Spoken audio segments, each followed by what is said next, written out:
Við á Blika TV ætlum að ræða við Óskar Hrafn Þorvaldsson, þjálfara karlaliðs Breiðabliks í fótbolta. Ætlum að ræða tímabilið framundan í Pepsi Max-deildinni, markmið Breiðabliks, leikmannahópinn, samkeppnina og fleira. Velkomin Óskar. Takk fyrir það.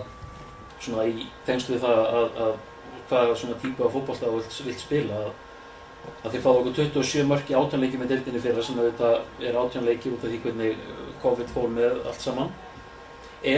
Myndirðu segja eitt af stóru markmiðunum í sumar sé bersýnilega að fá þessi færri mörk, eða er það heildarbragurinn eins og þú talar áðan, er það heildarbragurinn sem skiptir meira máli, 3 stig í hverju leik innan geðsalappa sama hvernig þau koma, eða hvernig er svolítið áhugavert að heyra þína skoðun á þessu? Það er þetta að vera með 2 kápur á herðunum, ofta þurfa að spila út og vera bæði listamaður og verkamaður, en varnarmennir okkar þurfa að geta spila út og þora að vera með boltann og þora að taka frumkvæði í að byggja upp spilið okkar, en þeir þurfa síðan líka, og megi ekki gleyma því fyrst og fremst, eru þeir auðvitað varnarmenn.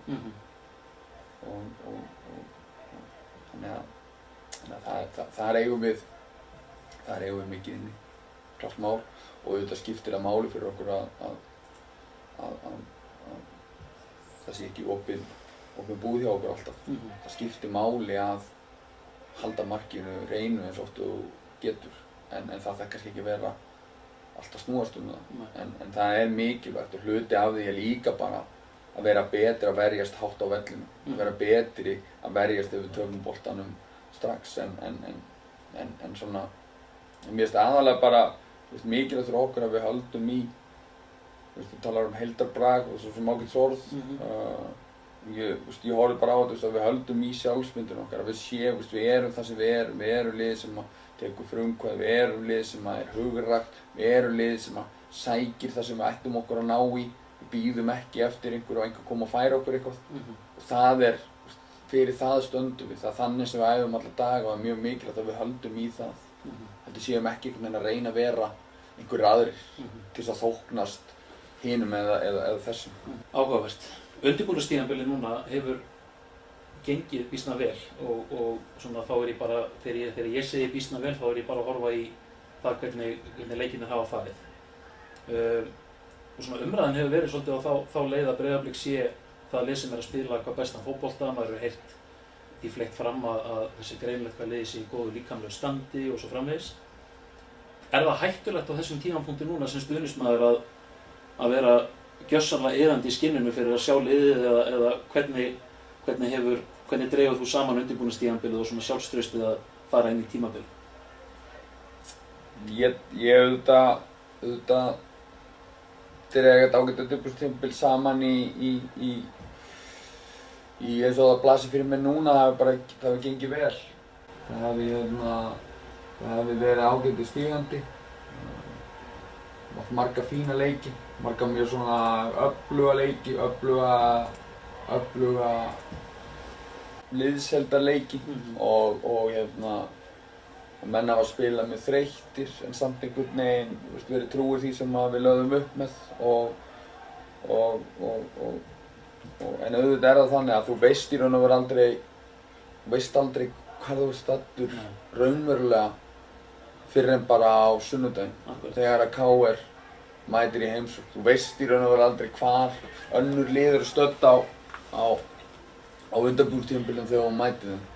Þeir geta verið á einhverjum allt öðrum stað, þeir geta verið að hugsa einhverja allt aðra hluti, þeir geta vantað 7, það getur vantað 1, það getur vantað engan. En þú veist, þannig að þú telur þig vita, og upplifunin er svo að við séum á góðum stað, en þú veist það aldrei fyrr en að hólminn er komið. Við sjáum það á sunnudaginn hvar við erum staddir, hversu tilbúnir við erum í mótið. Andstæðingurinn verður auðvitað ekki mikið erfiðari, og þannig að við sjáum það fljótt hvar við erum staddir. En varðandi stuðningsmenn, nei, þeir hafa fulla rétt til að vera spenntir. Ég ætla ekki að draga úr því. Þannig að það er rauninni kannski svona bragurinn á liðinu, við tölum heildabrag áðan og þú svona talar þessa liðsframmistöðu, svona andan í hópnum og svo framvegis, það svona sem að vekur svona bjartsýni hjá Óskari Hrafni farandi inn í tímabilið, kannski akkurat frekar en hvort að possession eða sem sagt, tölfræðin þannig í öllum leikjum að hún sé einhvern veginn hagstæð. Ertu að horfa meira í liðið og svona hvernig liðið kemur fram í leikjum sem að skiptir meira máli núna? Já, ég líka bara að horfa á æfingarnar, hvernig það einhvern veginn, hvernig við náum að æfa, hversu fljótir menn að jafna sig milli æfinga og hversu mikið menn gefa í hverja æfingu, hvort að menn sé mikið að slaka á og gefa afslátt og það hefur ekki verið. Þannig að mér finnst við svona, mér finnst kúltúrinn vera orðinn góður, æfingakúltúrinn og svona liðsmenningin er góð og það auðvitað, þegar allir á botni hvolta og það auðvitað miklu mikilvægara heldur en hvort út með boltan 65% eða 35%, það í raun og veru þarf að vera fylgifiskur spilamennskunnar miklu frekar heldur en að það sé einhvers konar markmið í sjálfu sér að halda boltanum. Það þarf að við þurfum bara að passa upp á það að við séum að við tökum boltan sem fljótur að vinna tilbaka. Miklu frekar heldur en við séum að spila bara til að spila honum. Ef þú skilur mig, ef þú skilur mönnum sko. Akkurat. Hópurinn sem að Blikarnir sem að þið farið með inn í mótið núna, eins og hópurinn akkurat núna, og svona byrjum kannski aðeins á ræða leikmennina sem eru farnir frá því fyrra. Brynjólfur Andersen Vilhjálmsson að fara til Noregs, Guðjón Pétur til IBVF núna bara á dögunum, Gulli hættur og svo Karl Friðleifur til Víkings á láni. Já, gleymið svona þetta Arnar Sveinn farinn og hvað með Kví. Já, akkurat. Mér finnst þeir góðu drengi gleymast í umræðinu. Þeir voru auðvitað leikmenn okkar þó að þeir hafa verið lánaðir seinni hluta síðasta tímabil, þá voru auðvitað leikmenn Breiðabliks, þannig að þeir eru horfnir á braut líka og já, þannig að 6 leikmenn farnir. 6 leikmenn farnir og Óli Guðmunds líka lánaður í Grindavík. Grindavík, já, akkurat. Af þessu leikmennu sem eru farnir frá því fyrra spilar auðvitað Brynjólfur langmest af þessu leikmennum. Og þú hefur auðvitað ekkert farið í felur með það að það muni veikja liðið að Brynjólfur sé farin út á sama tíma og við erum auðvitað rosa stoltir af því að hann sé kominn í atvinnumennsku. Við segjum kannski bara brotthvarf Brynjólfs úr liðinu og svo ræðum við aðeins betur eftir leikmennina sem eru komnir. Hvað áhrif hefur það á liðið að Brynjólfur sé farinn sem dæmi? Já, það er auðvitað erfitt að segja. Það er erfitt að segja hversu mikil áhrifin eru skammtíma og langtíma. Það er algjörlega ljóst að Binni var einn af bestu leikmönnum liðsins. Frábær leikmaður, frábær æfingamaður, frábær drengur og hans verður auðvitað sárt saknað á sama tíma og við gleðumst yfir í hans að taka næsta skref og sko þess að hann lendir hlaupandi í Noregi og haldi áfram að fólkast eins vel á hann hefur gert núna undanfarið. En brotthvarf hans er mikið og það má alls ekki gera lítið úr því. Við kveinkum okkur ekkert yfir því vegna þess að við erum vel mannaðir en til skamms tíma þá munum við finna fyrir brotthvarfi jafn góðs leikmanns og Binni.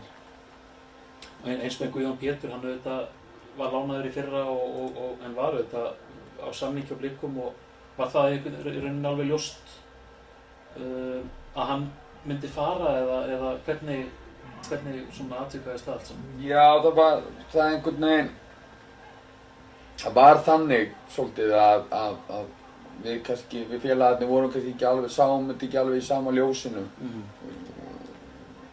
hlutverkið. Ég hefði gjarnan viljað halda Guðjóni en man kannski hans hlutverk mikilvægara utanvallar, að einhvern veginn að leiða hópinn, keyra áfram æfingarnar og keyra svona vinningshugafarið, sigurhugafarið í hópnum. Hann vildi spila og taldi sig eiga að spila og ég verð bara að bera virðingu fyrir því og hann gat bara ekki að fara að fá þær mínútur sem hann vildi fá í Breiðablik en við sjáum að eftir Gauja, það er alveg ljóst, mikill karakter, mikill sigurvegari og topp maður en þegar að menn vilja spila og sjá ekki alveg fram á að fá mínútum sína þá erum við bara að bera virðingu fyrir því og hleypa mönnum burt. Leikmennirnir sem eru komnir, þetta sem að er svona að mínu viti allan að býsna áhugavert. Árni Vilhjálmsson, þetta kemur núna fyrir ekkert svo lengur síðan og þetta kemur svolítið í kjölfarið á því að þessari sölu á Brynjari til Noregs. Og svo eru Davíð Örn Atlason frá Víkingi, Finnur Orrið á uppalinn Bliki kemur frá KR og svo Jason Daði frá Aftureldingu. Skal kannski aðeins þessi fyrstu þrír áður ég svona ræði kannski Jason aðeins svona út fyrir sviga ef maður segir það þannig. Árni, Davíð og Finnur, hvað færðu í liðið með þeim þreymur? Já, við byrjum bara á byrjunina þá kemur Finnur, ég mata þannig að þegar að Finnur Orri Margeirsson var með lausasamningi KR að þá gætu við ekki látið að líða hjá að reyna að fá hann. Hann kemur með gríðarlegur karakter og hann er búinn að vera í KR þar sem hann hefur unnið titla, þar sem hann hefur kynnst svona aðeins öðruvísi hugafari, aðeins öðruvísi menningu og hann kemur inn bara úr svolítið annarri átt. Finnur var auðvitað fyrirliði Breiðabliks Korn ungur sem segir margt leiðtogahæfileikana og þar fyrir utan er hann auðvitað bara feikilega öflugur leikmaður þannig að hann kannski svona hann fittar inn í ákveðið box af leikmönnum sem að við leitum eftir. Hann er uppalinn Bliki, eldri Bliki, karakter. Hann getur gert bæði liðið betra og hann getur gert leikmennina betra í kringu sig. Og hann er bara leiðtogi, innanvallar leiðtogi utanvallar. Algjörlega óþolandi góður að móta okkur á síðast tímabili í leikjunum á móti KR. Já, hann var mjög góður. Já, mjög góður. Þessum tveim leikjum sem hann spilaði. Já. Hann var mjög góður. Og þannig að hann tikkar í boxið sem uppalinn Bliki og karakter og leikmaður sem á að enda ferilinn í Breiðablik. Davíð Örn leysir stöðu sem að við eigum ekki í augnablikinu. Við eigum ekki eiginlegan hægri bakvörð þó að Damir hafi leyst á stöðu mjög vel og á síðustu tímabili og á undirbúrstímabili núna og frábær bakvörður að þá eigum við ekki svona kannski hennan klassíska bakvörð hægra megin. Þannig að hann kemur inn auðvitað bara sem einn af bestu hægri bakvörðu deildarinnar með rútínu, reynslu, karakter, ákveðna grimmd og svona fullorðinn gæi. En hann á auðvitað eftir að sparka bolta fyrir okkur þannig að svona endanleg áhrif hans er ekki alveg ennþá ljós en hann fallið mjög vel inn í hópinn, kemur sterkur inn og bindum mikla vonir við hann. Þannig að hann fellur inn sem leikmaður sem við eigum hreinlega ekki til í félaginu. Frábær utanvallar líka. Frábær maður og eins og ég sagði, fellur vel inn í hópinn, fljótur aðlagast. Árni síðan kemur auðvitað með seinni skipunum. Hann kemur með allt öðruvísi reynslu í farteskinu heldur en þetta staðar í hópnum. Hann er búinn að vera á Austur-Evrópu galleiðinni núna í nokkur ár. og þar fá menn þar þroskast menn hratt Já. og hann auðvitað ekkert ósvipað Finni er karakter, bliki, góður í fótbolta og þegar það var ljóst að hann var á leiðinni heima þá var það svo sem bara gekk það mjög hratt fyrir sig og ég held að menn bara heyrðu því og litu síðan ekki með öxt fyrir þeim og búið að klára það og nú þarf hann bara tekur auðvitað smá tíma að komast inn í hlutina og þannig að menn þurfa bara að vera svolítið þolinmóðir með hann en hann er frábær viðbót í hennar hóp. Og þetta hjálpar liðinu sjálfsögðu fram á við þegar Binni er farin út. Gerir það svo sannarlega, hann er auðvitað markaskorari, rekordið hans og er frábært á Íslandi með Breiðablik þannig að við treystum því að hann komi sterkur inn. Og svo er Jason Daði Svanþórsson sem kom frá Aftureldingu, ungur og ótrúlega einhvern veginn, ég veit ekki hvort ég á að leyfa mér að segja öðruvísi leikmaður, allavega það sem ég hef séð af honum á undirbúningstímabilinu, einhvern veginn bara í mínum huga miklu betri en ég hélt einhvern veginn að strákur á þessum aldri, hann veit ekki spila í efstu deild áður, ég er náttúrulega ekki að fara að setja einhverja gríðarlega pressa á hann ég er bara eins og hann er svona litið út fyrir mér á undirbúningstímabilinu. Hvernig finnst þér hann á að komið inn og er hann jafnvel kominn lengra heldur en þú svona hélst eða hvað? Já, ég hugsa að hann náttúrulega staðið sér frábærlega. Ég vissi að hverju ég væri að leita þegar ég fékk hann. Ég vissi að hann hefði þann eiginleika sem að okkur vantar kannski aðeins, sem að geta tekið menn á og geta leyst stöðuna einn á móti einu. Þannig að það er mjög erfitt að eiga við hann. eins og nokkrir af þeim bakverðum sem hafa spilað á mótunum í vetur hafa fengið að kynnast. Já, ég held að sé hægt að ég hugsa að hann hafi hann kom mér á óvart hversu fljótur hann var að venjast hraðanum, hversu fljótur hann var að venjast æfingaumhverfinu, hversu fljótur hann var að venjast kröfunum. Það kom mér á óvart og sem auðvitað síðan verður til þess að hann er búinn að eiga mjög jafnar og góðar frammistöður. Hann geta æft frábærlega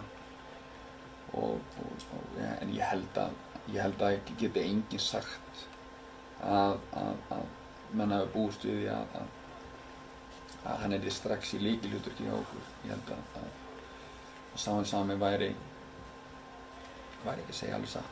Þannig að akkurat núna er hann á betri stað heldur en flestir okkar hefðu þorað að vona og hann á fullt inni og vonandi náum við því fram í á næstu misserum. Nú erum við 5 sólarhringum frá því að Pepsi Max deildin hefjist, það að segja hjá Breiðablik. Hún hefst náttúrulega föstudaginn en fyrsti leikur hér á sunnudaginn á móti KR.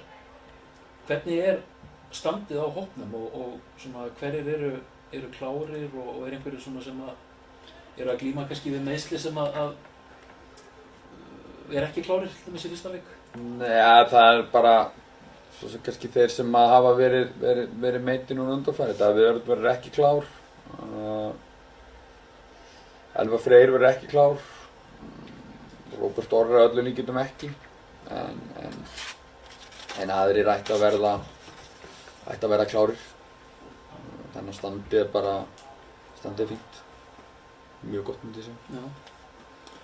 Ertu sáttur við leikmannahópinn eins og hann er núna eða sérðu einhverjar hugsanlega fleiri breytingar í farvatninu? Þú talað að svona hópur eins og Breiðablik sé svona ákveðið hreyfanlegt afl og umræðar eins og Róbert Orra og hugsanlega atvinnumennsku hjá honum og svo framvegis.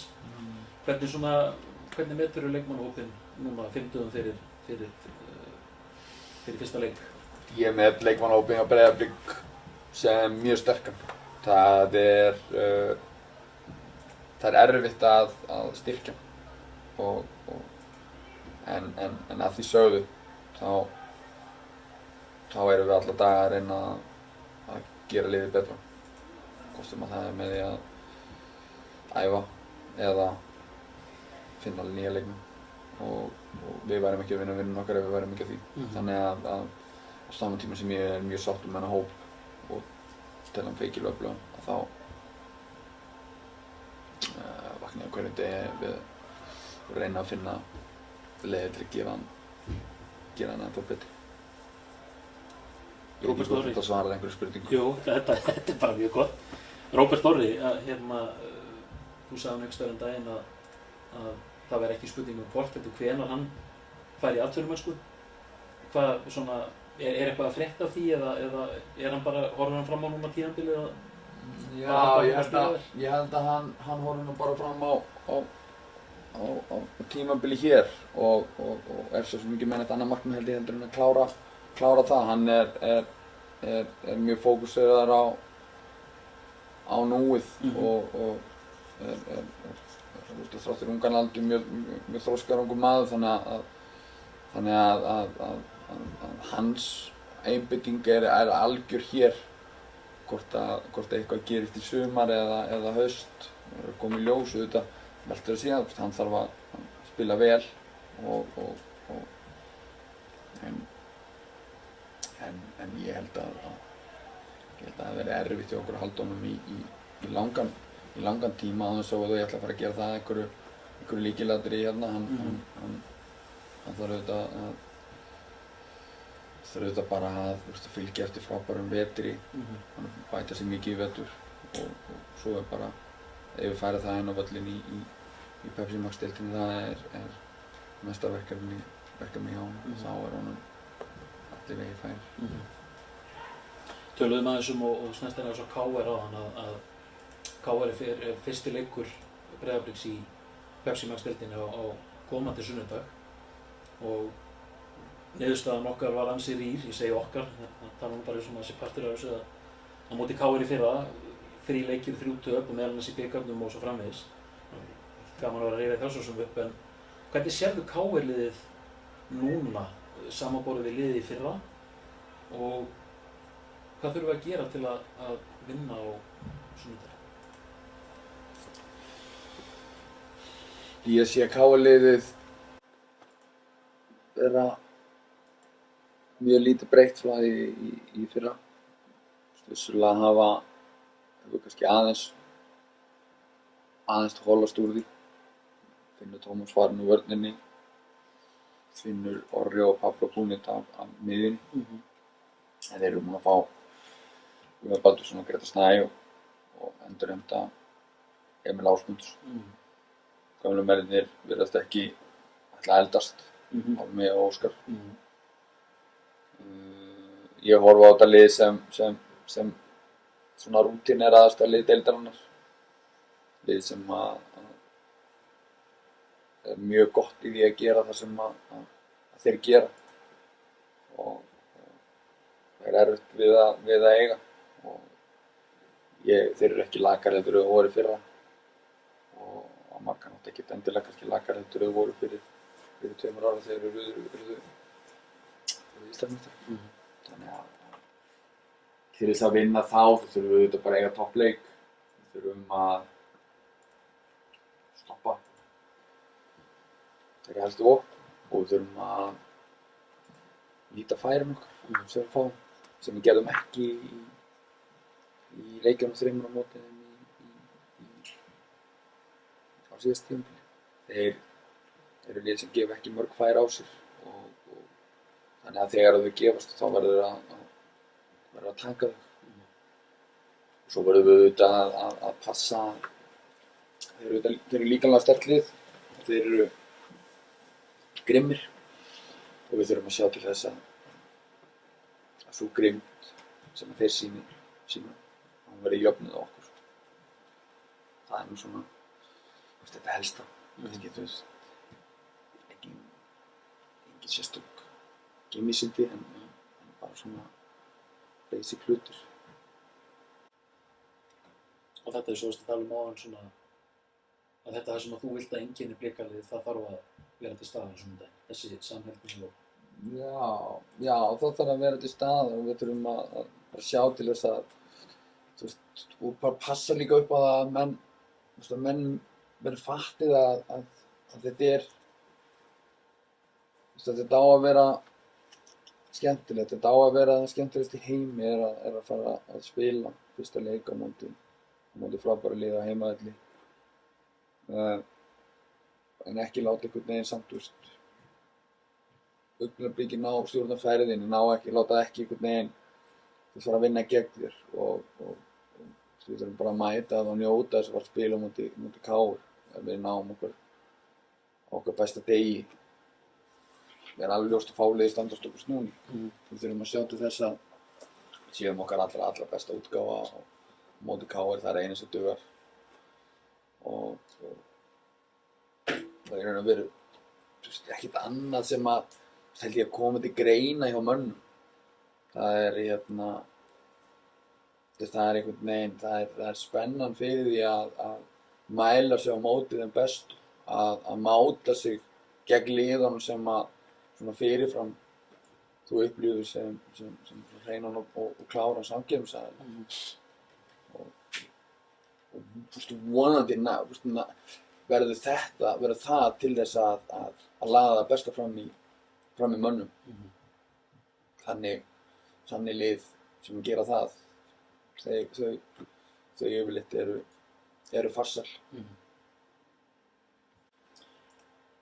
Við erum svo svona komnir á seinni hlutann í þessu en ef þú svona horfir yfir bara deildina núna og þessi klassíska spá sem er alltaf jafn skemmtileg á hverju vori og svona hvert er þitt mat á því hvaða lið eru bestu liðin deildinni í dag og svona verði í þessari baráttu Íslandsmeistaratitilinn?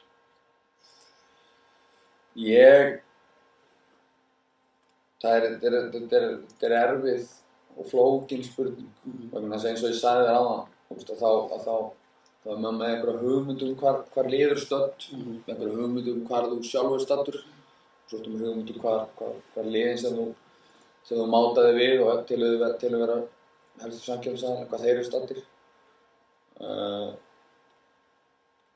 Mér finnst alltaf eins og 67 lið getur blandað sér í baráttuna blandað sér í toppbaráttuna.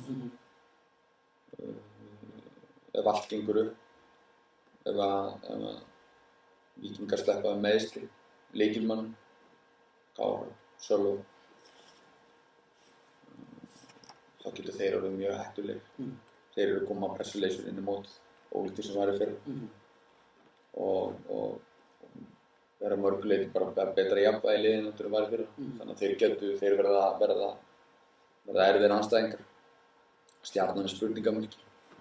Þeir sýndu styrk daginn, þeir unnu Val í æfingaleik og eru svo sem eru bara að gera það sem þeir hafa verið að gera og eru góðir í og hafa verið stöðugt toppið. Þannig að þeir gætu, bara eins og í fyrra, þegar þeir náðu skriði, þá var oft erfitt að stoppa þá.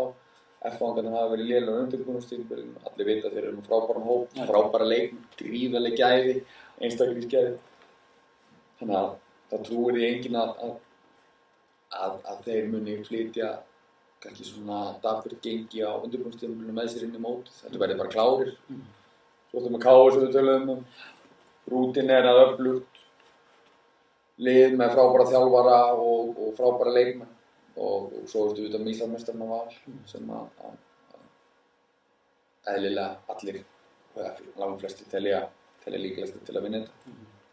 Þannig að svo ertu með KA og KA er með Adda sem er búinn að vera á heila vetur og styrkja sig mikið. Þau hefur greinilega náð að sameina peningamenn bæjarins í að styrkja liðið vel og ég hugsa að það verði, það er svona mín tilfinning að það verði mjög erfitt að spila móti KA. Það verði erfitt að sækja þrjústig á þá. Þeir eru með öflugt fullorðið svona alvöru lið sem verður erfitt að brjóta á bak aftur. Þannig að nái þeir skriði, nái þeir einhverju flugi, þá getur þeir auðvitað blanda sér í toppbaráttu. Þannig að við erum búin að telja Já, 60% af deildinni eða eitthvað, en þannig að ég held að hún verði jafnari heldur en kannski oft talað en ég held að væri mjög óeðlilegt ef að menn myndu svona fyrirfram ekki telja að Valur væri sigurstranglegasta lið. Og kannski að sumuleyti eiga Káa það sameiginlegt með Víkingum eins og varst að tala áðan að kannski breiddin kannski ákveðið spurningamerki þar en haldist einmitt lykilmenn og reynslumestu mennirnir og þeir sem hafa fengið í vetur haldist þeir heilir, þá getur auðvitað eins og þú segir Káa blanda sér inn. Já, ég sammála því. Það er rétt mat, já, en breiddin er kannski ekki jafn mikil og hjá liðunum fyrir sunnan. Val, Káir, okkur. En já, ef þeir haldast ef að þessi lið halda lykilmönnunum heilum og ná stöðuleika þá getur þau verið mjög erfið. En ég met svona ef ég ætti bara að taka þetta ískalt til ég Val og Káir vera svo sterkust af andstæðingum okkar í dag. Tvær spurningar eftir. Markmið Breiðabliks á tímabilinu. Hver eru markmið Óskars og Breiðabliksliðsins? Markmið liðsins að verða betri í því sem að gerir okkur að því sem við erum. Verða betri í því að stýra leikinn og verða betri í því að pressa hátt upp á völlum, verða betri í því að leysa þær stöður sem að andstæðingarnir setja ykkur inn á vellinum og að leikmenn verði betri í því að leysa það kannski sjálfur. Við einhvern veginn vonandi náum að færa verkfæri til þess að þeir séu stakk búnir til að leysa fleiri vandamál sem komu í hverju leik. Hvað varðar svona við tölum deildina sem slíka þá auðvitað er markmiðið að berjast um titla. Markmiðið er að vera í titilbaráttu eins lengi og við getum vart fram á síðasta leik. Það er markmiðið og svo sem ekkert kannski endilega láta eltingaleiki meistaratitil í skilgreiðum okkur en að taka skref frá því fyrra þar sem við vorum í raun og veru aldrei í neinni baráttu eitt. Það er mikilvægt skref fyrir okkur að taka og ég held að liðið myndi þorskast mikið ef við næðum því. Er bara einn svona hliðarspurning með því að mér finnst það áhugavert þú veist að tala áðan svona þetta einkenni á liðinu og það fallega á sverðið í fyrra að standa mér upp og koma sterkari tilbaka og svo framvegis. Er það ákveðin leyti pínu hættulegt að maður er að horfa inn í, þú veist, nú er deildin að byrja á sunnudaginn, ég gerir ráð fyrir því að þú og þið leggið mikið upp úr því að byrja vel, byrja mótið að krafti sína svolítið svona úr hverju leikaliðið er og æskilur þetta er svona pínu tvíeggja sverð, þetta er svona bara komið í kollinn á mér. Þú veist að mikilvægi þessi svo talar að vera einhvern veginn í þessari baráttu strax og upphafi. Já, en það er auðvitað þannig að þú verður samt að hlutaði líka er að draga lærdóm og að vega og meta og stundum eiga bara ákveðin hluti við og stundum ekki og ég svona trúi og treysti að við getum ekki nálgast þennan KR-leik eins og við höfum eitthvað að sanna fyrir að vera ekstra hugrekkir, ekstra hvatvísir, ekstra áhættusæknir til þess að sanna eitthvað fyrir einhverjum. Þannig væri mjög óeðlilegt og hættulegt ef við kæmum inn í mótið þannig. Það sem við þurfum bara að vera skuldbundin sjálfum okkur að við leggjum hennar leik upp á ákveðinn hátt og að við klárum það. Fyrir okkur þjálfarateymið það að leggja hann eins vel upp og kostur fyrir leikmennina að ná að fylgja því og síðan, eins og við talaðum á að lesa og leysa vandamál sem komu upp á þessum 90 mínútum sem fullt af. En við munum ekki láta kannski svona einhverja umræðu að við þurfum að sanna hitt að sanna þetta og getum ekki gert þetta því að þetta er svona. Hlutaði að þorskastist lið og hlutaði að verða öflugur að taka betri ákvarðanir og kannski taka öðruvísi ákvarðanir heldur enn í fyrra. Kannski leggja leiki öðruvísi suma og því að við gerum alltaf saman hlutina þá svona kannski þetta að við staðinn. Þannig að við þurfum að taka kannski og við getum allavega ekki mætt og eins og við þurfum að sanna eitthvað. Þannig getum við ekki mætt. Við þurfum bara að mæta og vera vel undirbúnir, vera stefndir og klárir í að vera bestur í golfsleikum. Síðasta spurning. Skilaboð til stuðningsmanna Breiðabliks frá Skafti Hrafni. Það er eiginlega bara þú veist aldrei ég veit að það er erfitt fyrir stuðningsmenn að þegar að móti blæs en þú í raun og veru dýrmætustu stuðningurinn. Þú færð hann þegar að móti blæs. Það er rosa auðvelt að vera glaður og skemmtilegur og peppandi þegar vel gengur. Það er erfiðara þegar á móti blæs. Þannig að ég ætla bara að biðja til stuðningsmanna að vera hóflega glaðir þegar vel gengur en líka passa upp á liðið þegar þarf virkilega á öxl til að hugga sig við og þarf að hjálpa því að standa upp aftur að þá kemur mikilvægi stuðningsmannanna mest í ljós og ég veit að Blikar stuðningsmenn Blikar ástríðufullir. Þeir hafa mikið metnað fyrir félagið sitt og liðið sitt og langar ekkert í meira heldur en að upplifa eins og ég sagði áðan 2009 og 2010 aftur. En leiðin þangað hún er ekki einföld, hún er grýtt og menn munu verða fyrir vonbrigðum og þá verður mikilvægt að stuðningsmenn séu með okkur. Það ekki bara frábær lokað.